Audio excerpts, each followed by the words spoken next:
In this part of the React series, we are going to explore several important concepts that help you build dynamic and efficient user interfaces. We will start with rendering lists, then move into conditional rendering, and after that, we will dive deep into React hooks, including core hooks and advanced hooks. Let's begin with understanding how React renders lists. In real applications, we often need to display multiple items on the screen. For example, we might display a list of users, products, messages, or comments. Instead of writing the same UI again and again for each item, React allows us to render lists dynamically. The most common way to render lists in React is by using the map function. The map function loops through an array and transforms each item into a React element.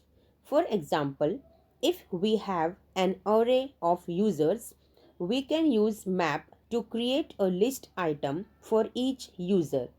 Each item returned by map becomes a piece of UI that React renders on the screen.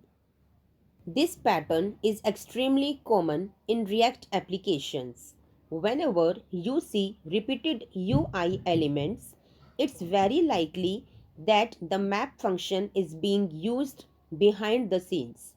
Now, let's talk about something very important when working with lists in React, and that is keys. Whenever we render a list using map, React requires each element to have a key prop. A key is a unique identifier for each item in the list. React uses keys to track which items have changed, been added, or been removed. When the list updates, React compares the previous list with the new list. Keys help React perform this comparison efficiently so it knows exactly which elements need to be updated. Without keys, React cannot properly track elements, and you will usually see warnings in the console. The best practice is to use a unique ID from your data. For example, if you are rendering a list of users, you can use the user's ID as the key. You should avoid using the array index as a key unless there is absolutely no other option. Using indexes can cause problems when list items are reordered or updated. Always remember, keys help React update lists efficiently and keep the UI consistent. Now that we understand lists, let's move to another extremely important concept in React, which is conditional rendering. Conditional rendering simply means showing different UI depending on a condition. This happens all the time in real applications. For example, if a user is logged in, we might show the dashboard. If the user is not logged in, we show the login screen. React provides several ways to implement conditional rendering. One common method is using the ternary operator. The ternary operator allows us to choose between two pieces of UI based on a condition. Another common approach is using the logical AND operator.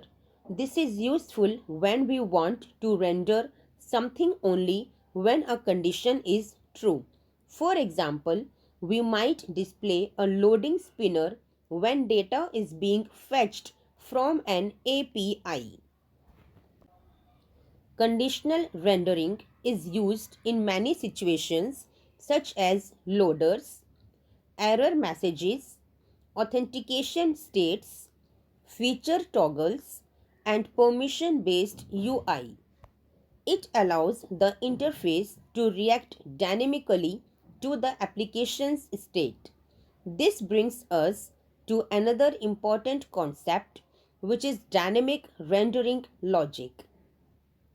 Dynamic rendering means that the UI changes based on data or state.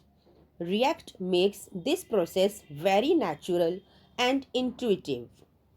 For example, imagine a component that displays a list of items. If the list contains data, we display the list. But if the list is empty, we might display a message like "No items found." This type of logic helps make applications more intelligent and user friendly. By combining lists, conditions, and state, we can build powerful dynamic interfaces. Now that we understand how React handles rendering logic, let's move on to one of the most important topics in modern React: hooks. Hooks allow functional components to manage state and lifecycle behavior. Let's start with the most fundamental hook, which is use state. The use state hook allows a component to store and manage data. This data is known as state. Whenever the state changes, React automatically re-renders the component so the UI stays synchronized with the data. When we use the use state hook, it returns two values. The first value is the current state, and the second value is a function used to update that state.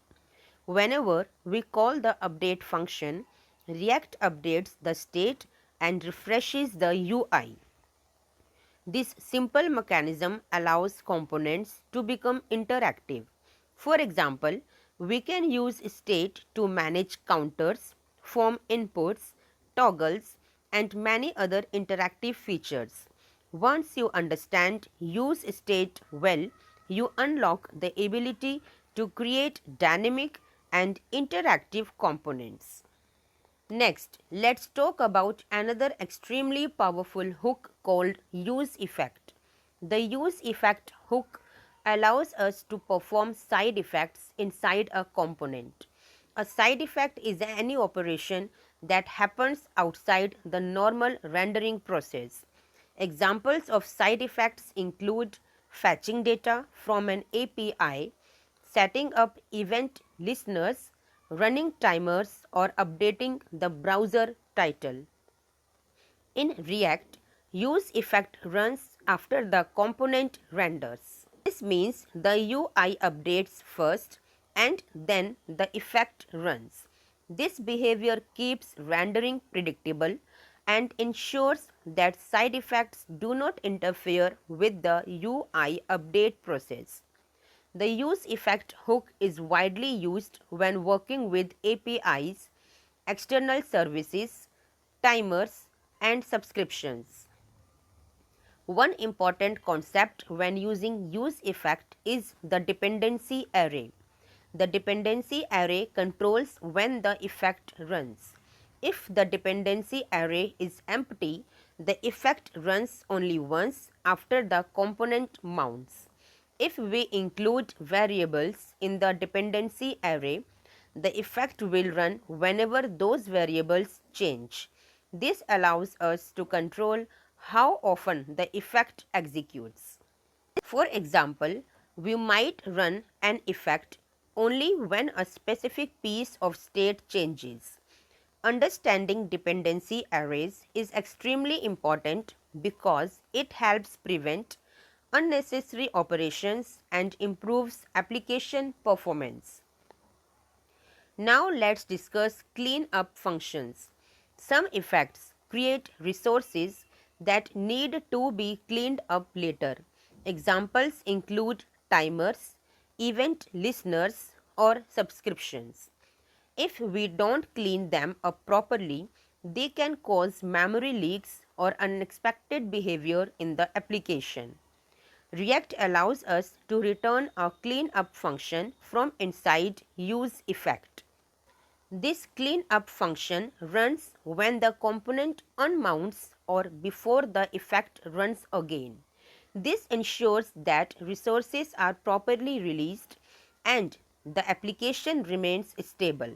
Now, let's briefly understand how hooks relate to the React lifecycle. In older versions of React, class components used lifecycle methods such as component did mount, component did update, and component will unmount. Hooks allow us to achieve the same behavior using functional components. For example, using useEffect with an empty dependency array behaves like component did mount. Adding dependencies allows effects to run when specific data changes. This flexibility makes hooks extremely powerful. Another important concept to understand in React is re-rendering. A re-render occurs when React updates a component's UI. Re-renders typically happen when state changes, props change, or a parent component re-renders. React then compares the new UI with the previous UI using something called the virtual DOM. This comparison process allows React to update only the parts of the interface that actually changed. Because of this optimized update process, React applications remain fast and efficient. Understanding how re-renders work helps you write better and more optimized components. Now let's move on to some advanced hooks that provide even more power and flexibility. The first advanced hook we will discuss is useRef.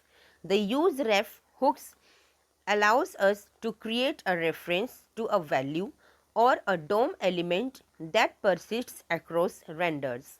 Unlike state, updating a ref does not trigger a re-render. This makes useRef useful for storing values that need to persist but should not cause the UI to update.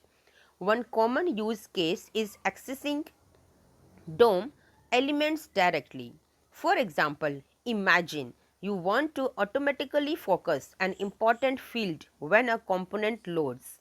Using useRef, we can create a reference to that input element and then call the focus method. Another use case is storing mutable values such as timers, counters, or previous state values.